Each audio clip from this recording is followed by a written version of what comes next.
Assalamualaikum warahmatullahi wabarakatuh.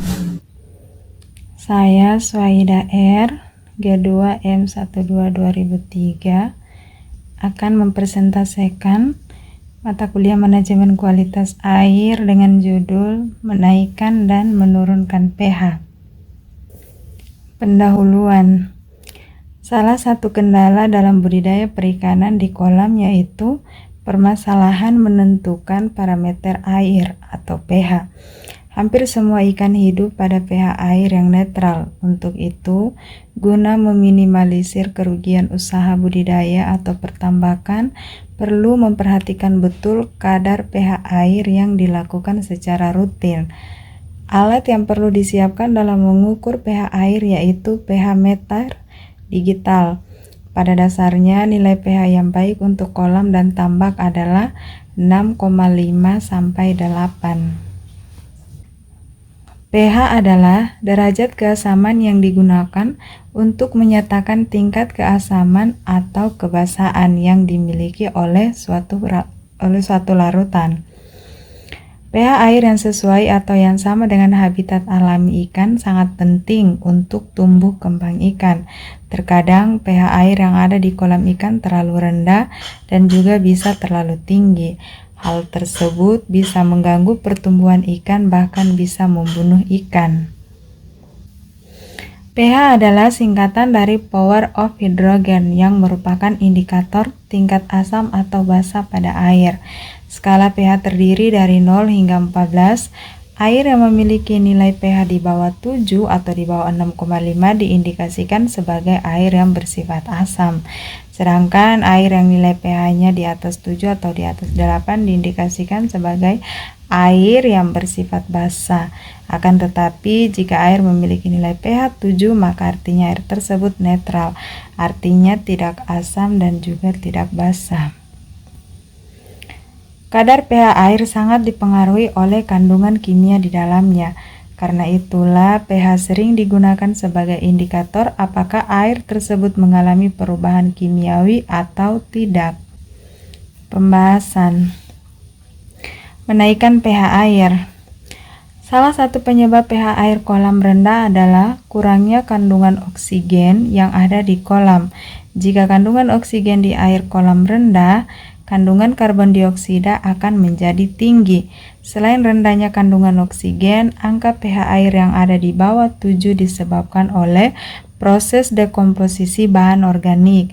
Dekomposisi adalah proses pembusukan yang terjadi pada bahan organik yang terkandung di air.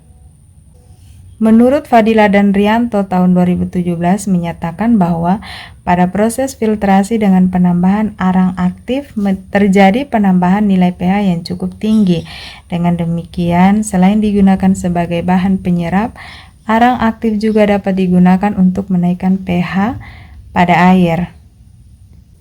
Cara menstabilkan pH air kolam ikan yang asam atau memiliki pH di bawah 7 adalah dengan memberikan saringan di kolam ikan. Saringan tersebut bisa dibuat dari pecahan koral dan pecahan kulit kerang atau pasir yang dicampur dengan potongan batu kapur dan diletakkan di saluran aerasi kolam. Selain itu, bahan lain yang berfungsi untuk menaikkan pH juga yaitu batu kapur. Pada dasar kolam, batu kapur yang digunakan yaitu batu kapur yang masih berbentuk bongkahan. Hal ini karena bongkahan batu kapur tidak mudah menyusut dan dapat digunakan dalam jangka waktu yang lama. Menurunkan pH air. Tingkat pH air yang terlalu rendah maupun terlalu tinggi memiliki efek sampingnya masing-masing. Oleh sebab itu, penting untuk mengetahui cara menurunkan air agar seimbang baik untuk kebutuhan konsumsi, kolam renang, hingga kolam ikan. Tawas merupakan cara menurunkan pH air yang paling banyak digunakan untuk masyarakat, baik untuk menurunkan pH air di kolam renang maupun di tambak ikan. Bahkan tidak jarang juga tawas digunakan sebagai cara menurunkan pH air minum. Daun ketapang ditengarai dapat menjaga kualitas air dalam pemeliharaan ikan. karena mengandung tanin dan flavonoid yang mampu menjadi antibiotik serta asam humik yang berperan salah satunya dapat menurunkan pH. Dengan demikian, daun ketapang dapat dijadikan pilihan dalam menjaga kualitas air sekaligus sebagai bahan untuk antibiotik dalam budidaya ikan, sehingga pertumbuhan dan kelangsungan hidup menjadi optimal.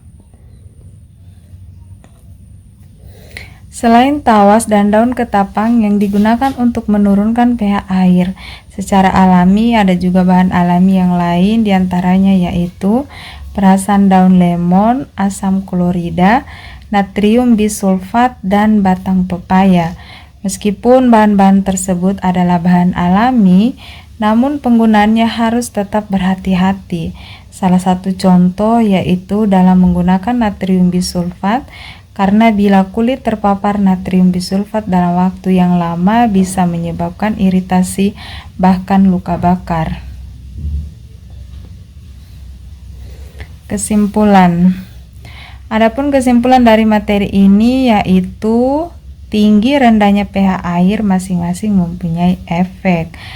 pH air dapat ditingkatkan dengan cara penambahan arang aktif, saringan kolam yang terbuat dari bongkahan karang dan batu kapur. Sedangkan pH air dapat diturunkan dengan menggunakan bahan alami seperti tawas, daun ketapang, perasan daun lemon, asam klorida, natrium bisulfat, dan batang pepaya.